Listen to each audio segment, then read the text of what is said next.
జనగామ నియోజకవర్గ ప్రజలకు కార్తీక పౌర్ణమి శుభాకాంక్షలు. నా పేరు ఈగం శ్రీనివాస్.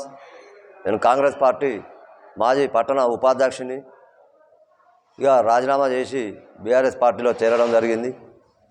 జనగామ నియోజకవర్గ ప్రజలకు కార్తీక పౌర్ణమి శుభాకాంక్షలు తెలుపుకుంటూ,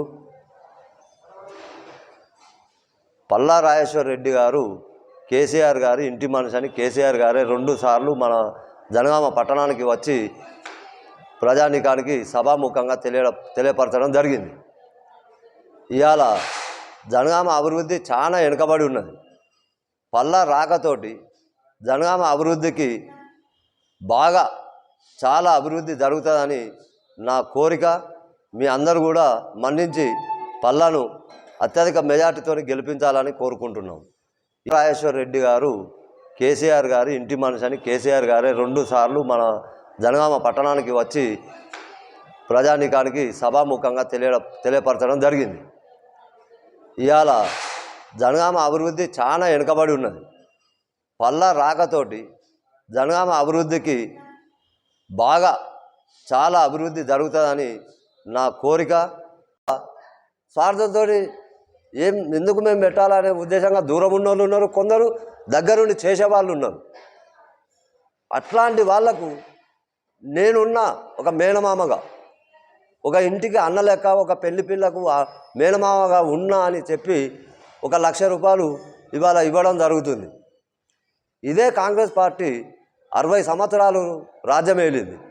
ఆనాడు పైసలు తక్కువనే, కనీసం 5,016లో 10,116లో కూడా కేటాయించినటువంటి మూర్ఖపు కాంగ్రెస్ పార్టీ అది. వాళ్ళు దాచుకోవడాలే తప్ప ప్రజలకు చేసింది ఏమీ లేదు. కాంగ్రెస్ ప్రభుత్వం అంటేనే దళారీలు దోపిడీల రాజ్యం. ఇవాళ టీఆర్ఎస్ ప్రభుత్వం 10 సంవత్సరాల కానించి ప్రభుత్వం వెళ్తుంది. మీ అందరు చూసిండ్రు, మేము చూసినాం, అందరికీ ఎరికే. రౌడీదాలు, గుండాయిదాలు, దళారీ వ్యవస్థలు, దోపిడీ వ్యవస్థలు ఇవన్నీ చాలా పక్కకు పోయినాయి. దాన్ని కూడా మీరు దృష్టిలో పెట్టుకొని పల్లా గారికి కేసీఆర్ గారికి ఓటేసి వాళ్ళ నాయకత్వాన్ని బలపరచాలని మీ అందరికీ పేరు పేరున తెలియజేస్తున్నాను.